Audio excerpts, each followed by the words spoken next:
Ayan guys, umpisahan na natin. Pag mainit na yung kawali, lagyan natin ng mantika. Ayan, syempre isunod ilagay ang bawang guys. Ayan, maraming bawang ang ginamit namin guys. Isang buong bawang yan. Ayan. Hiwain nyo lang ng maliliit. Pwede rin namang durog. Depende sa inyo kung anong gusto nyo guys. Ayan, kapag nag-brown na yung ating bawang guys, isunod natin ilagay yung sibuyas. Ayan, syempre halu-haluin nyo muna ang bawang. Ayan guys, isunod ang sibuyas. Ayan, gusto ko yung kulay na yan kasi mas malasa siya guys. Ayan, wag nyong i-overcook ang sibuyas dahil mas masarap guys kapag medyo crunchy yung ating iluluto. Ayan, so yan nga pala guys, gagawa tayo ng lumpia. Ayan, lumpia or spring roll. Ayan, syempre haluan natin siya ng hipon. Hipon or shrimp. Ayan, igisa-gisa natin yan guys. Ayan, hindi ko na ibibigay yung measurement guys. Bahala na kayo kung gaano karami ang gusto nyong iluto. Ayan, pinapakita ko lang po kung ano yung mga halong nilagay ko. At syempre, lagyan natin ng black pepper guys. Ayan, ihalo-halo iyan guys.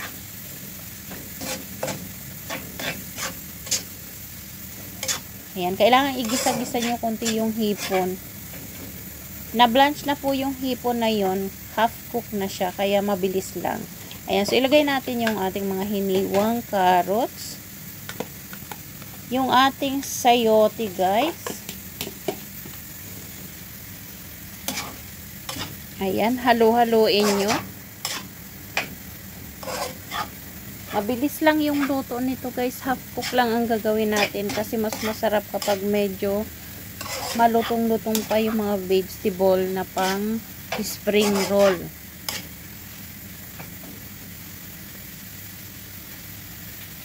Ayan, syempre lagyan natin ng celery. Masarap ang celery guys. Mas malasa siya kapag may celery talaga. Ayan. So, kung gusto nyo damihan maglagay ng tangkay, pwede naman guys.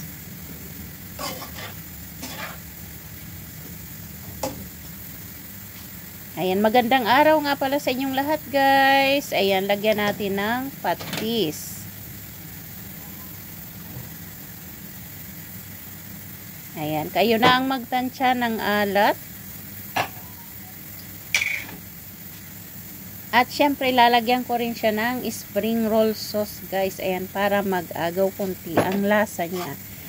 Hindi naman maalat, hindi naman matamis. Saktong-sakto lang.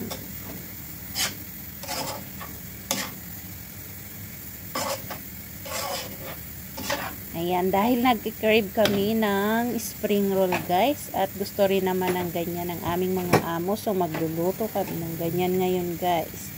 Ayan, so ilagay na yung repolyo.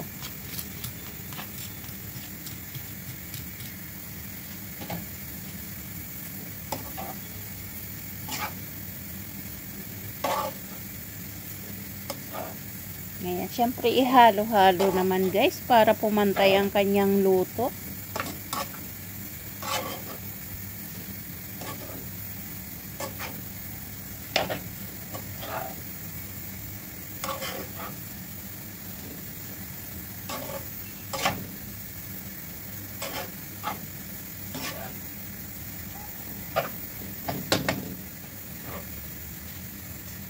Ayan, syempre lagyan naman ng bean sprout guys or sprouted munggo. Ayan, so yung ready na yan guys, yung nakabattle na bean sprout. Ayan, hindi kasi ako nakapaggawa guys ng ng yung talagang sa munggo na papatubuin siya. Pero minsan pag may munggo akong nabili, ako mismo yung nagpapatubo talaga. So, ayan, dahil rush yung pagluto ko niyan ngayon, kaya yung ready na ang nilagay ko, guys.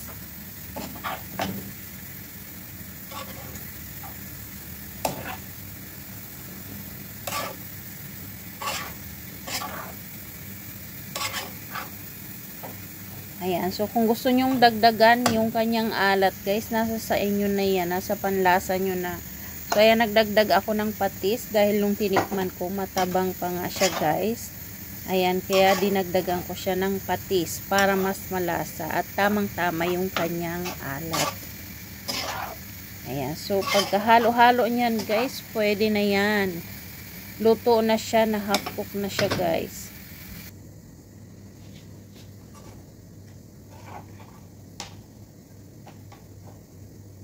So, ayan, dahil luto na, maglagay na tayo sa lalagyan. Ayan, wag nyong isama yung sauce ng gulay, guys.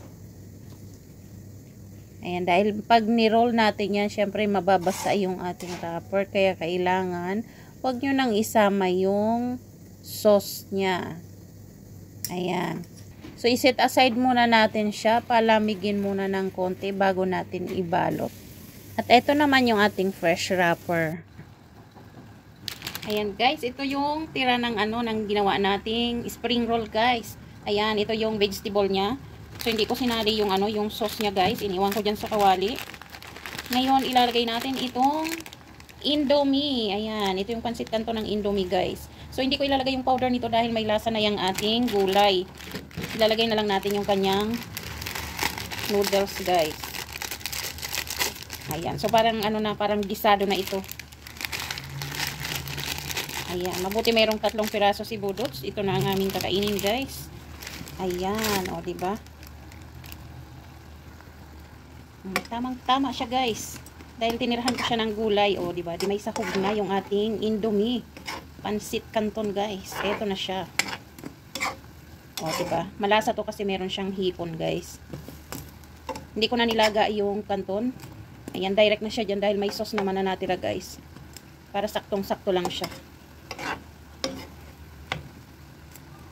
Hintayin muna natin medyo lumambot.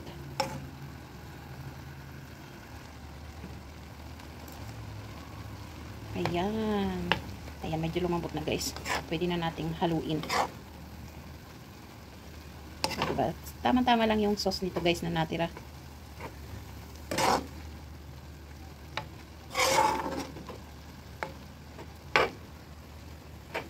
Diba? Parang gisado na talaga siya, guys.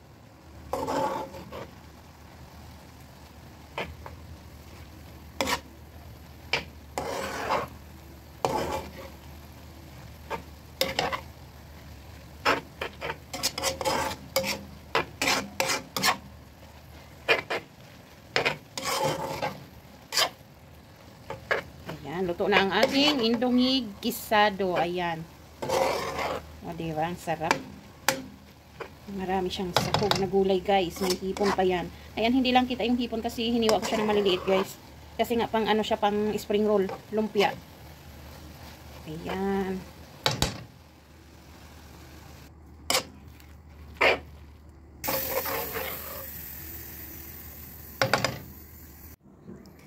So, eto na guys, dahil nakasingit na tayo ng ating pagkain, ituloy na natin ang pagbabalot ng ating lumpia.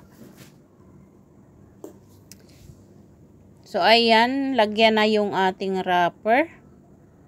Ayan, nasa sa inyo nga pala guys kung gusto nyo ng medyo maliliit lang ang pagkagawa or medyo mahahaba. Mahaba na maninipis lang. Ayan, nasa sa inyo po yan. So, yung iro-roll ko guys, medyo malaki ng konti kasi homemade naman siya. Para lang naman siya sa talaga dito sa bahay. So, ayan. I-roll na natin guys. Ituloy-tuloy lang hanggang matapos yung ating palaman. Ayan, pasensya na nga pala sa ingay kasi kung naririnig nyo, may mga ingay dyan.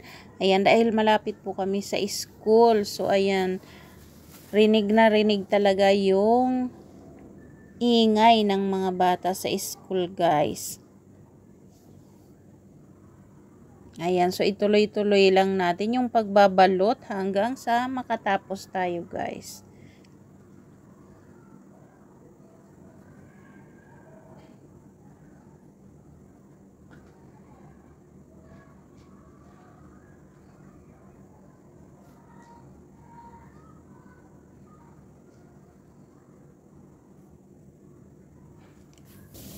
Ayan. So, ito na nga yung unang kinalabasan ng ating binalot, guys.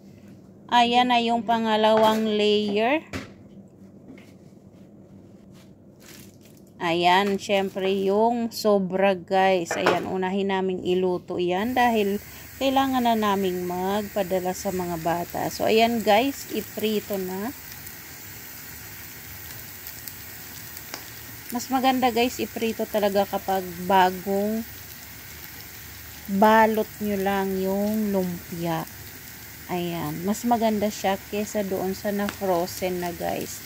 So, dahil hindi naman namin mauubos yan ng minsanan, yung tira ay ilalagay ko sa freezer. Ayan, para merong stock.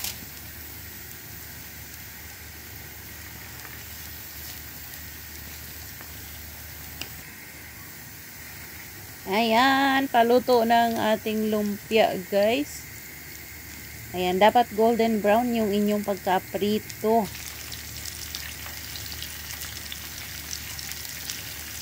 Ayan, o diba ang ganda ng kulay, guys. Yan nga palang wrapper namin, guys. Hinati ko yan sa 4 kasi malaki talaga siya. Malaking malaki yung pagkabilog niya, so kailangan nyo talagang hiwain siya o hatiin nyo sa 4. Pwede rin namang yung 1/4 niya ihatiin nyo pa rin kung medyo maliit yung gagawin yung lumpia. Ayan. So, yung size na ginawa ko, guys, pang-4 lang yun na na hati. Kaya medyo malalaki siya.